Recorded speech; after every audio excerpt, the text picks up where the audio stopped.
Vamos a continuar colocando el resto de los componentes. Ahora vamos a introducir los condensadores electrolíticos. Vamos a empezar colocando el condensador de 220 microfaradios. Con este condensador debemos tener un especial cuidado, ya que este condensador tiene polaridad, es decir, no podemos colocarlo de cualquier lado, tiene un lado específico. Hay dos guías para saber cómo colocarlo. Si observamos bien, tiene dos patas y una de ellas es más corta. Esa pata que es más corta también tiene una franja en su lado, en uno de sus lados. Esa pata más corta significa o simboliza el lado negativo y está marcada en el plano. Pero por si las dudas, la colocación correcta de este condensador es con la franja, con esta franja blanca o gris, o con la pata más corta hacia este lado, hacia afuera. Aquí será donde va a ir el integrado, entonces la pata más corta debe ir hacia acá. Lo coloco, va justo aquí, lo introducimos y por debajo vamos a doblar sus patas. Ya lo tenemos colocado. Ahora vamos a colocar el otro condensador electrolítico de 1 microfaradio.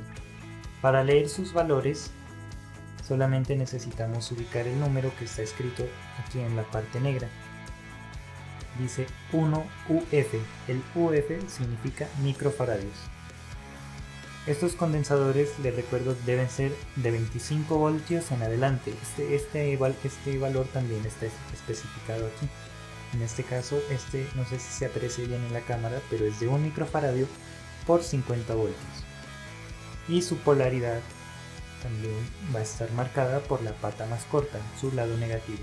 Este condensador va a ir al lado del condensador de 220, pero con la pata más corta o con el lado negativo hacia el lado izquierdo, hacia mi izquierda. Voy a introducir el lado hacia acá. Este es el lado negativo y lo introduzco. Doblamos las patas por debajo. Y ahora vamos a colocar el otro condensador de 1 microfaradio. De igual manera.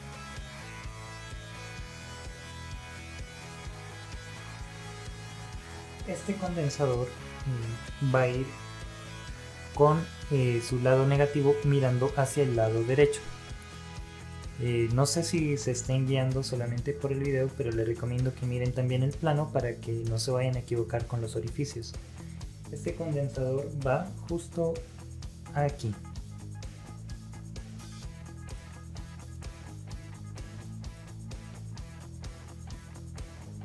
Con el lado negativo hacia la derecha. Seguido de esto vamos a colocar dos condensadores de poliéster más o también cerámicos, los cuales están simbolizados con el número 102. Ese número está escrito aquí en el cuerpo del condensador. Estos condensadores no tienen polaridad, es decir, no debemos preocuparnos por su lado. Lo podemos poner de cualquier manera siempre y cuando sea en el lugar que le corresponde.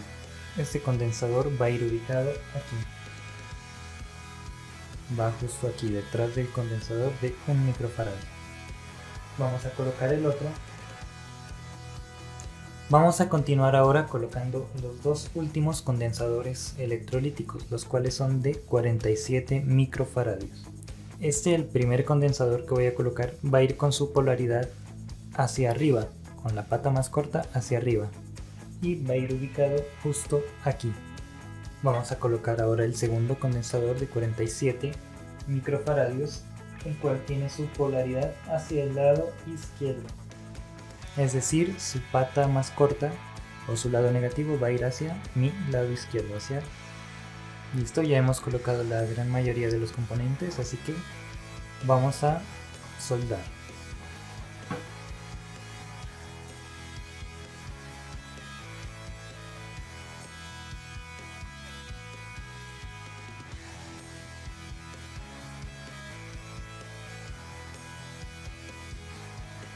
Vamos a cortar ahora los residuos.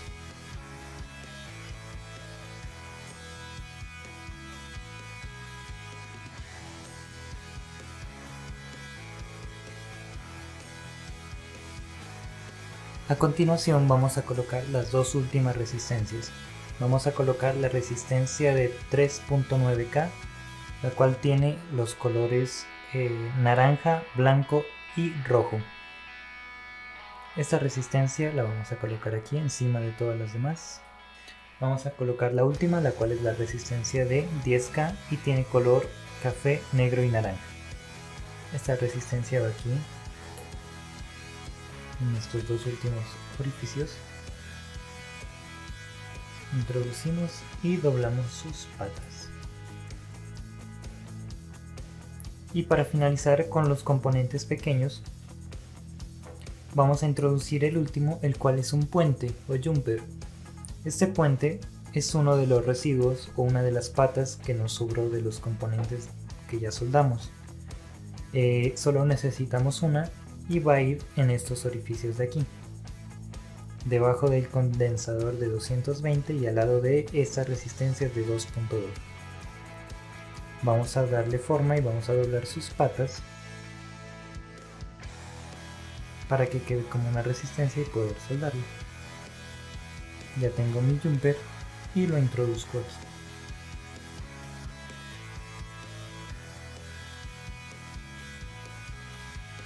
Proseguimos a soldar todo.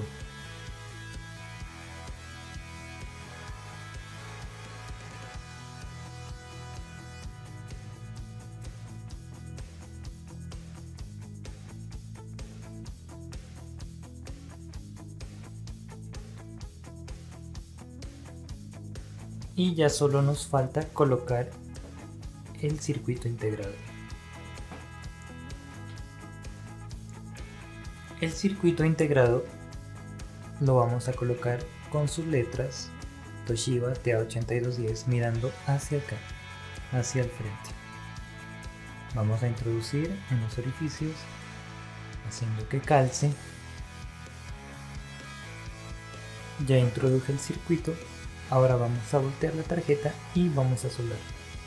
Cabe aclarar que no es necesario que el circuito entre totalmente sus patas. De hecho es mejor que no lo haga. En mi caso quedan aproximadamente 5 milímetros de separación entre la placa y el circuito. Vamos a voltear la tarjeta y vamos a soldar. Debemos tener un especial cuidado en esta parte al soldar, ya que debemos evitar a toda costa que las pistas se unan. Deben quedar totalmente separadas, así que la soldadura en este punto debe ser muy fina. Vamos a soldar primero la pata del lado izquierdo y luego la del derecho, cerciorándonos de que el circuito no se haya movido y no nos vaya a quedar desnivelado. Necesitamos que quede derecho, que no vaya a quedar inclinado ni hacia arriba ni hacia abajo. En mi caso está bien, prosigo con la otra pata del lado derecho para asegurar que no se mueva.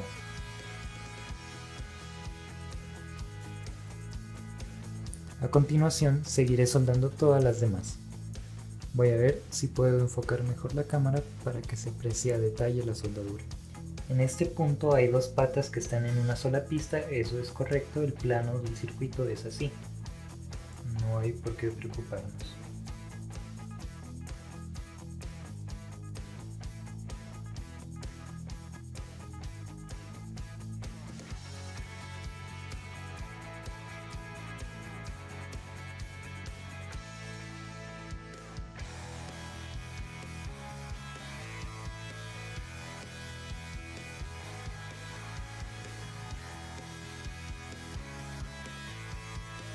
Es así como nos va quedando el proyecto hasta el momento.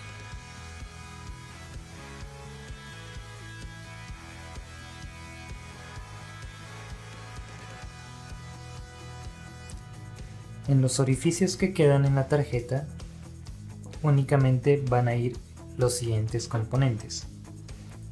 En estos dos orificios de aquí, los de la mitad, los que están debajo del puente o del jumper, va a ir la corriente con la cual vamos a alimentar nuestro circuito. Esta corriente puede estar entre 9 y 18 voltios, pero no se aconseja llegar hasta los 18 voltios.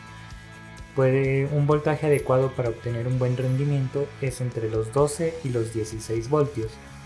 Yo en mi caso voy a utilizar 12 voltios. En este punto también cabe aclarar que este circuito es muy versátil y muy cómodo para alimentar, ya que lo podemos utilizar con la batería de una moto o con una batería que proporcione 12 voltios de corriente continua o con la fuente switcheada del computador. En mi caso yo tengo un adaptador de corriente el cual proporciona 12 voltios con una corriente de 3 amperios. Ya viene listo para conectar a un tomacorriente y tiene este plug de salida. En realidad este plug no importa cuál sea.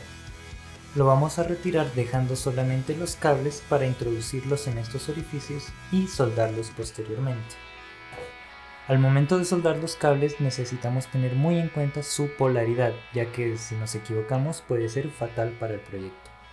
Los 4 orificios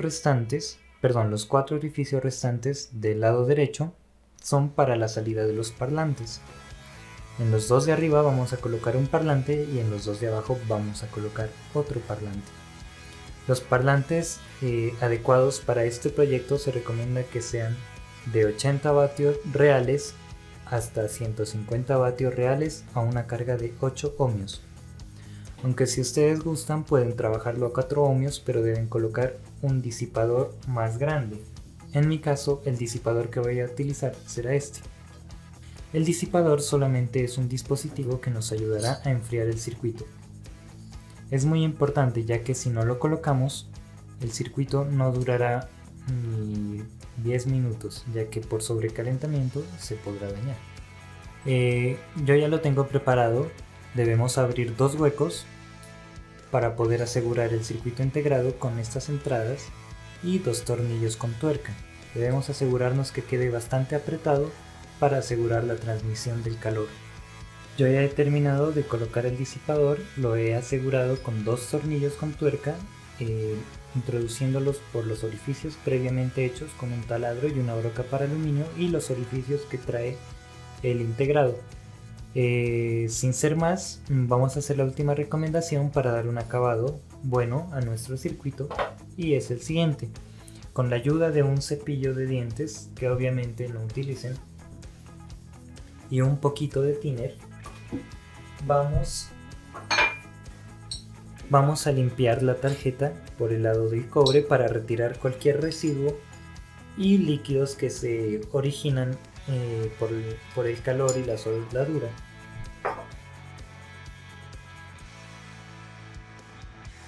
Para hacer una prueba final con ayuda de una linterna, vamos a colocar la linterna debajo de nuestra placa y vamos a inspeccionar cuidadosamente de que ninguna pista esté unida con otra, como podemos apreciar en el video.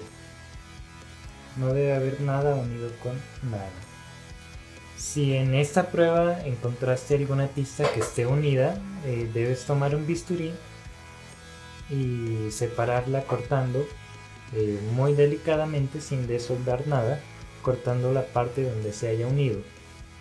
A continuación, la prueba de sonido.